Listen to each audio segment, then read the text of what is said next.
Hi అండి, welcome to the Telugu kitchen. ఈరోజు యమ్మీ fish fry చేసుకుందామా? ఫిష్ ఫ్రై చేసేందుకు నేను వంజరం చేప ముక్కలను తీసుకున్నాను.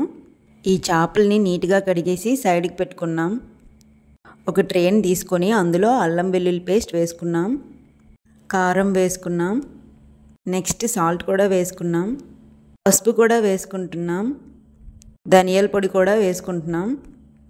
నెక్స్ట్ ఇందులోనే గరం మసాలా కూడా వేసుకున్నాం. మసాలాలన్నీ వేసుకున్నాక ఇందులోనే కొంచెం కొత్తిమీర కూడా వేసుకున్నాం. అలాగే కొంచెం ఆయిల్ కూడా వేసుకోవాలి. ఇలా వేసుకున్న మసాలాలన్నింటినీ ఒకసారి ఇలా కలుపుకోవాలి. ఈ విధంగా కలుపుకున్న మసాలాలోనికి మనం కడిగేసి సైడే పెట్టుకున్న చేప ముక్కలను తీసుకోవాలి. ఈ మసాలా అంతా ఆ చేప ముక్కలకు కలిసేటట్లు బాగా కలుపుకొని సైడ్కి పెట్టుకోవాలి. ఇలా మసాలా పట్టించిన చేప ముక్కలన్నింటినీ ఒక బాక్స్లో వేసుకొని మూత పెట్టుకొని 10 మినిట్స్ పాటు వాటిని సైడ్కి పెట్టుకోవాలి. ఇప్పుడు ఫిష్ ఫ్రైకి కావాల్సిన వేరే మసాలాను చేసుకుందాం. ఈ మసాలా చేసేందుకు 2 పచ్చిమిరపకాయలని తీసుకుంటున్నాను. అలాగే ఒక 5 వెల్లుల్లి రబ్బలను కూడా వేసుకుందాం. అలాగే పుదీనాను కూడా వేసుకుందాం. వీటన్నింటినీ ఇలా శుభ్రంగా మిక్స్ చేయాలి. అలాగే కొంచెం కరివేపాకును కూడా వేసుకుందాం. వేసుకున్నాక వీటన్నింటినీ ఇలా చక్కగా దంచుకోవాలి. ఇలా దంచుకున్న మసాలాని సైడ్కి పెట్టుకున్నాక ఒక ట్రేని తీసుకుందాం. ఇందులో 1 స్పూన్ వరిపిండి, 1 స్పూన్ మైదా పిండి, తగినంత సాల్ట్ వేసుకున్నాము.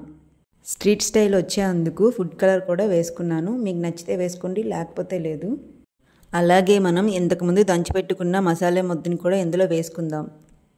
ఈ పిండి మసాలా బాగా కలిసేటట్లు కలుపుకోవాలి. ఈ మసాలాలో కొంచెం వాటర్ వేసుకొని తిక్కుగా వచ్చేటట్లు ఈ మసాలా అంతటినీ కలుపుకోవాలి. మసాలాకి సరిపోయేంత వాటర్ కొంచెం కొంచెంగా వేసుకుంటూ ఈ విధంగా కలుపుకోవాలి. ఈ విధంగా కలుపుకున్న మసాలాలో ఇంతకుముందు మసాలా కలిపిన చేప ముక్కలను ఈ మసాలాలో వేసుకొని బాగా కోట్ చేసుకోవాలి. ఇలా కోట్ చేసుకున్న చేప ముక్కలని ఒక్కొక్కటిగా బాగా హీటెక్కిన ఆయిల్లో వేసుకోవాలి. చేప ముక్కలు ఒకదానికి ఒకటి తగలకుండా ఫ్రీగా ఫ్రై అయ్యేందుకు కావలసిన చేప ముక్కలను మాత్రమే వేసుకోవాలి. మీడియం ఫ్లేమ్లో 5 నిమిషాలు ఒక సైడు ఫ్రై చేస్తూ రెండో సైడ్కు టర్న్ చేస్తూ మరో 5 నిమిషాలు ఫ్రై చేసుకోవాలి. ఇలా ఫ్రై చేసుకున్న చేప ముక్కలన్నింటినీ వేరే ప్లేట్లో తీసుకున్నాం.